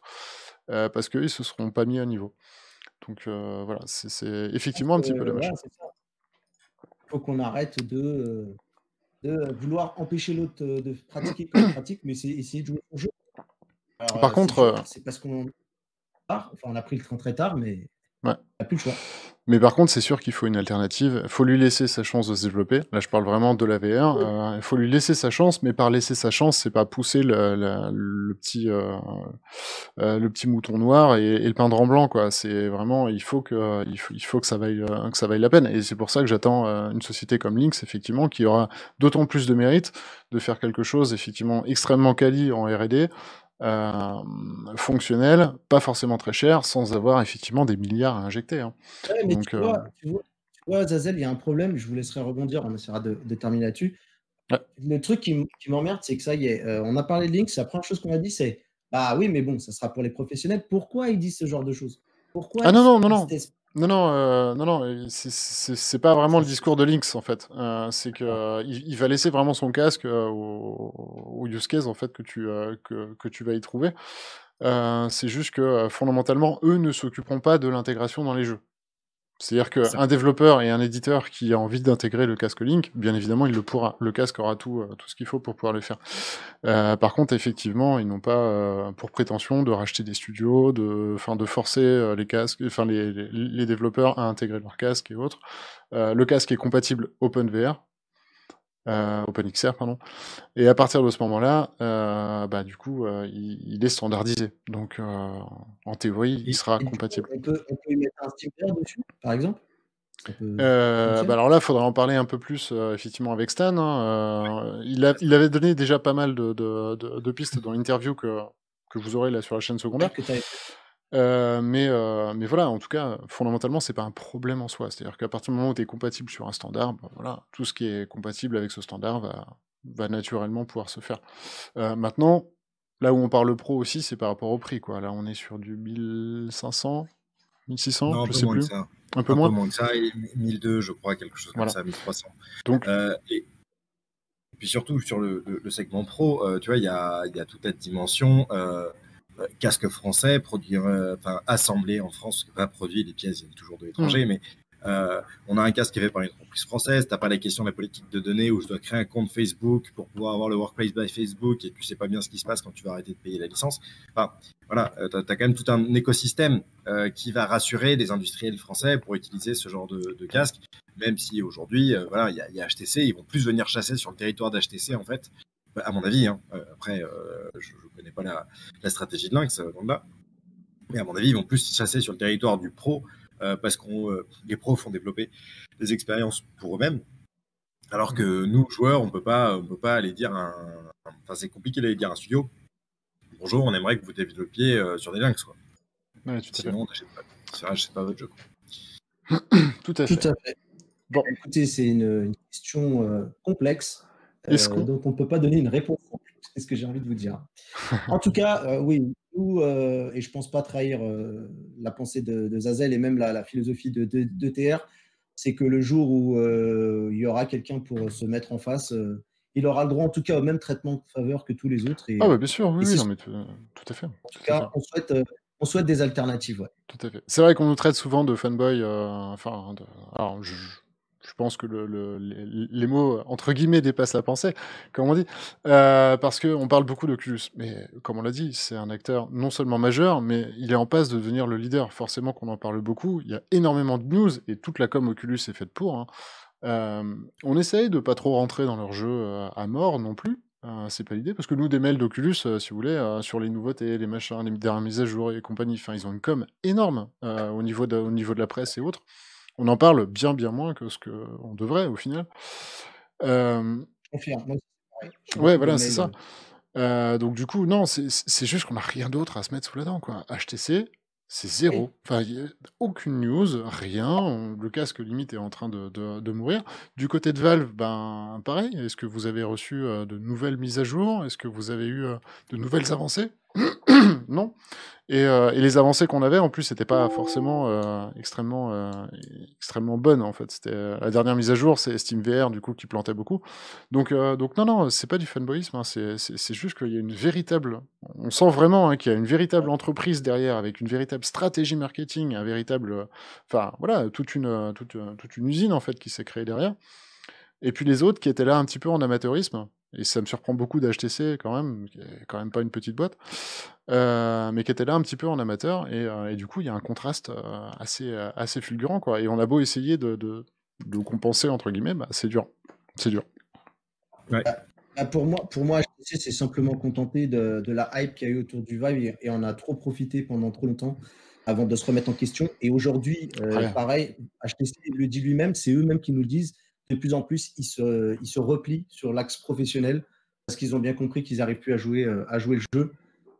Comme c'est le cas d'ailleurs pour les smartphones où de plus en plus, ils font pas le figure malheureusement.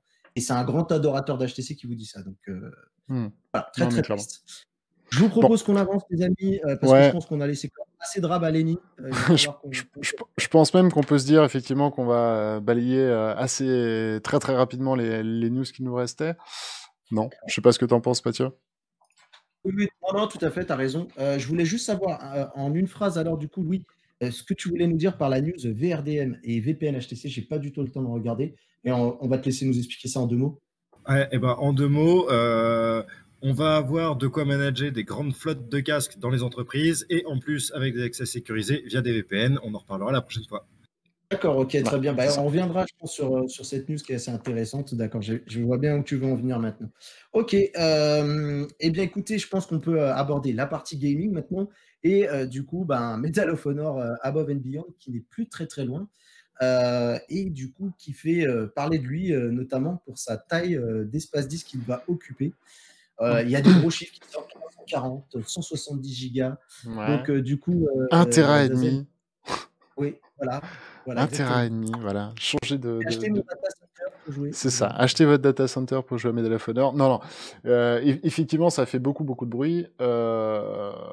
Après, bon, voilà, faut relativiser quand même pour ceux qui suivent la VR depuis longtemps. Asgard Wrath, qui était un gros jeu, un gros jeu AAA également, faisait déjà ses 130 Go et il y avait déjà ces 130 Go équivalents de cache pour pouvoir l'installer. Donc, sous-entendu, il fallait quand même 260 Go pour l'installer. Là, effectivement, on passe à 140. Bon, voilà. Pourquoi? Parce que du coup, tout simplement, le jeu va être DL une première fois, donc les 170 Go vont être téléchargés sur votre PC, puis installés.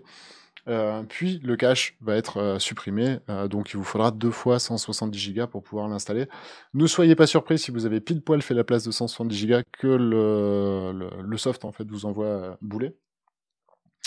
Par contre, toujours est-il que sur la plateforme Steam, pour le coup, et ça sera bien fait, vous pouvez dissocier votre disque de cache de votre disque d'installation, ce qui fait que du coup, plutôt que de faire 340 Go, ça peut être 170 sur un disque, 170 sur un autre. C'est possible de le faire aussi avec Oculus, mais c'est beaucoup plus chiant. Donc voilà. Après, si vous voulez le tips, n'hésitez pas à nous pinguer sur Discord. Sinon, ça a l'air d'être un jeu, franchement, qu'on attend tous. Et en multijoueur, enfin, moi j'attends beaucoup du multijoueur de Medal of Honor. Même si je sais que la campagne, ils l'ont beaucoup travaillé, hein, mais c'est vrai que voilà, j'attends de pouvoir retrouver les sensations des Medal of Honor qu'on avait à l'époque, quoi. Et je vais en profiter pour justement me tourner vers un petit peu Nardineur et tout ça pour un petit peu faire bouger, participer l'équipe. Moi, d'ailleurs, j'étais un petit peu étonné par rapport au poids du jeu, par rapport à ses graphismes, Nardineur. Qu'est-ce que tu en penses? Je trouve que le jeu, graphiquement, moi, de ce que j'ai vu, le jeu, c'est pas la claque du siècle, c'est pas celui qui va révolutionner le monde de la VR à lui seul, mais c'est ni beau ni moche, ça fait le taf. Après, moi, je pense surtout que c'est le nombre d'environnements qui change, parce que de ce qu'on voit des trailers, on va passer, par exemple, de la Normandie à Paris, à la Norvège, peut-être à l'Allemagne, si je dis pas de conneries, donc beaucoup d'environnements différents. Donc, pour moi, c'est plus ou moins l'argument qui dit bon, maintenant arrêtez de nous faire chier en disant que c'est juste des expériences qui pèsent 20 MO. Quoi. Là, on arrive là. Après, il est clair que est-ce que c'est l'optique qui a mal été faite? Je pense pas. Je pense juste que c'est le poids qui fait et il faut faire avec. Ça fait chier, mais graphiquement, pour moi, le jeu, il est correct. Moi, je ne vais pas te mentir, je croyais qu'au début, il serait sur le casque en mode autonome. Ah, je suis peut-être fou, hein. Oula! Quand je l'ai vu, ceux qui ont pas quand je l'ai en 60 Go. Tu vois, pour le XR2, ok. Le XR2, ok.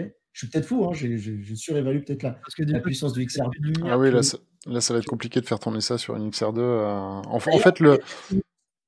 Un mode autonome pour arriver. Castré, hein, bien sûr. Ah bah là, il serait extrêmement castré, je pense. J'ai entendu dire qu'il disait qu'il y aurait trop de sacrifices à faire. Pardon, je vous laisse la parole. Ouais, tout à fait. Non, il faudrait vraiment, tailler le jeu à la serpe et ça n'aurait plus aucun sens. Non, au contraire. Et c'est l'un des rares jeux PC qu'on ait, bordel. Alors, du coup. On va pas le tailler à la serpe, on va y aller à fond. Non, après le poids du jeu, c'est con, mais c'est les assets. Hein.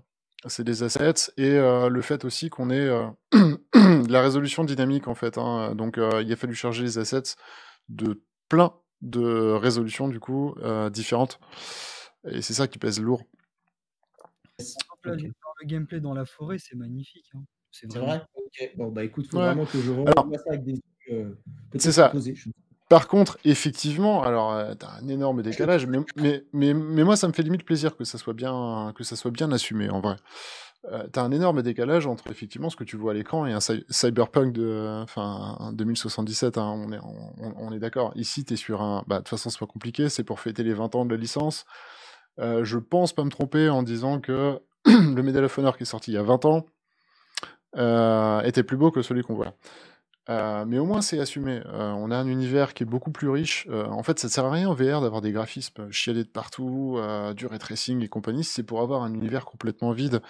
Moi, je m'étais posé la question, honnêtement, et le prochain Warhammer me fait extrêmement peur. Alors, déjà, il n'est pas super beau, mais en plus, c'est extrêmement vide. Là, au moins, tu as des interactions. Ils ont calé en fait l'expérience VR sur le même niveau d'interaction qu'une expérience classique. Et en ça, je pense que ça peut être extrêmement intéressant.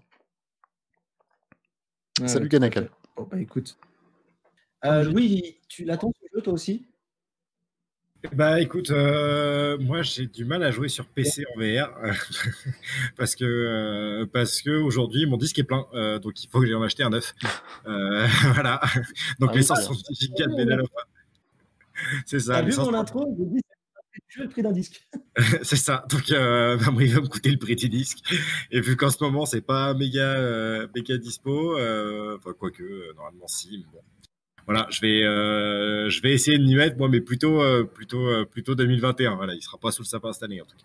Très bien. Bon, bah, il va falloir que je revoie un petit peu c'est tout ça parce que moi, en fait, le problème je crois que le truc qui me dérange, c'est le côté où on joue la carte à fond de la reproduction de la guerre, de vraiment d'y être comme si on l'avait vécu et avec tout le côté dramatique, parce qu'ils ont fait appel à des acteurs qui ont vécu cette guerre pour rendre la chose encore plus immersive. Et ce côté décalé des graphiques, je crois que je n'arrive pas à comprendre la com là-dedans, mais c'est pas grave. Oh, Voilà.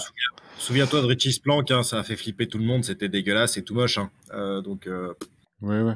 Après, est-ce que le Ouais. côté immersif va permettre de se rendre compte de ce qu'ont vécu les vétérans? Ben, en tout cas, c'est toute la promesse, hein, en fait, qu'ils font sur la campagne solo. Donc, on va voir. Les graphiques Puis, et le côté très coloré, je sais et puis pas. de toute Je façon, comprends si pas. tu veux sortir un Battlefield 5, enfin un Frostbite 3 en VR, en fait, à part faire péter ton PC, je vois pas ce que tu vas faire. Donc, Ah bon, on va voir. Ok. Ah, déjà, on se faire tentera un brancher son- Cyberpunk en Vorpix.